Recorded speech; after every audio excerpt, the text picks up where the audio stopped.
Shalom Bapak Ibu Saudara yang diberkati Tuhan. Kebenaran kita hari ini 22 Juni 2025 berjudul Berurusan dengan Tuhan. Kita harus memiliki kepekaan terhadap penggarapan Allah di dalam hidup kita.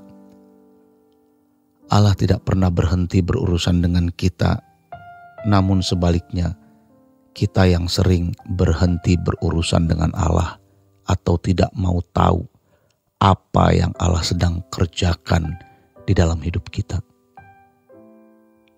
Karena kita adalah umat pilihan, kita menjadi anak-anak Allah, maka Allah tidak pernah berhenti berurusan dengan kita.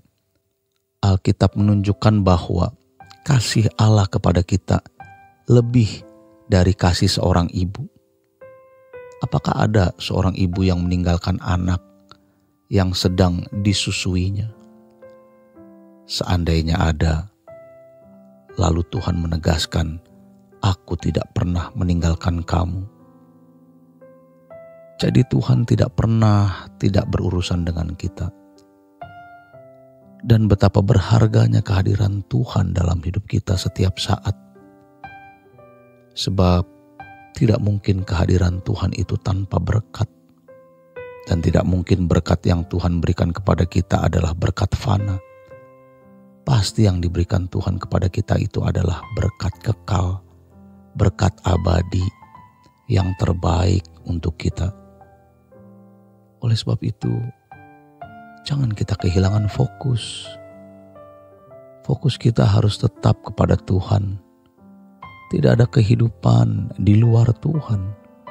Jadi jangan menunggu ada masalah atau ada kebutuhan mendesak, baru kita datang kepada Tuhan dan berurusan dengan Tuhan. Kita berurusan dengan Tuhan bukan karena kita ada masalah tertentu atau ada kebutuhan tertentu di mana hanya ada Tuhan yang bisa menolong kita. Namun karena memang seharusnya Tuhan adalah satu-satunya urusan kita. Tuhan adalah satu-satunya kepentingan kita. Seperti waktu seorang jatuh cinta, bukankah siang malam yang dia pikirkan hanya si dia yang dicintainya? Apalagi jika si dia sedang sakit yang mengancam nyawanya. Atau saat kita mempunyai bisnis yang sedang berkembang bagus, pasti hati kita berbunga-bunga.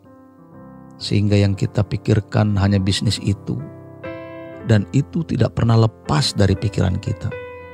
Atau sebaliknya, bisnis sedang mengalami sebuah masalah, sedang jatuh menuju kehancuran atau kebangkrutan.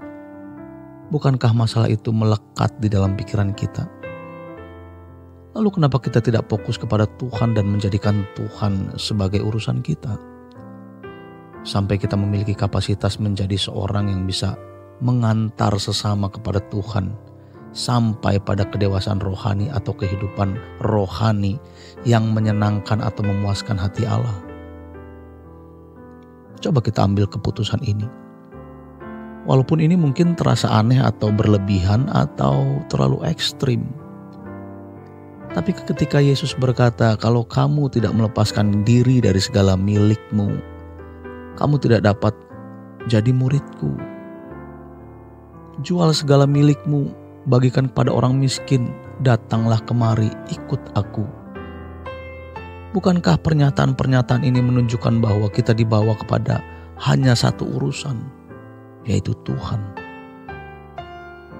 Dan banyak lagi ayat yang jelas menunjukkan bahwa Tuhan harus menjadi urusan kita satu-satunya. Dan untuk itu tidak bisa tidak, kita harus menjumpai Tuhan. Jangan hanya menalar Allah. Di media sosial banyak orang cakap berbicara, lalu orang diarahkan hanya menalar Allah. Tapi mari kita merasakan Allah. Allah menjadi satu pribadi yang hidup, yang nyata, yang benar-benar kita rasakan. Bisa kita kecap. Sebab kalau kita menjadikan Tuhan sebagai urusan kita satu-satunya, kepentingan kita satu-satunya, maka Tuhan akan mencengkram hidup kita. Baik dalam roh, jiwa, bahkan fisik kita. Kita harus berani mengambil keputusan itu. Namun jangan heran jika manusia lama kita atau ada suara di dalam daging kita yang menahan, menolak, melawan, mengatakan, kamu berlebihan, sekarang belum waktunya. Ini bukan sesuatu yang proper. Bagaimana nanti kalau kamu mengingkari ini? Tetapi mari kita bertekad menjadikan Tuhan sebagai satu-satunya urusan hidup kita. Sebagaimana Paulus mengatakan, baik kau makan atau minum, atau melakukan sesuatu yang lain, lakukan semua untuk kemuliaan Allah. Di ayat lain dia berkata, bagiku hidup adalah Kristus dan mati adalah keuntungan. Demikian kebenaran kita hari ini. Selamat berjuang untuk menjadikan Tuhan sebagai satu-satunya urusan hidup kita. Tuhan Yesus memberkati. Sola Gracia.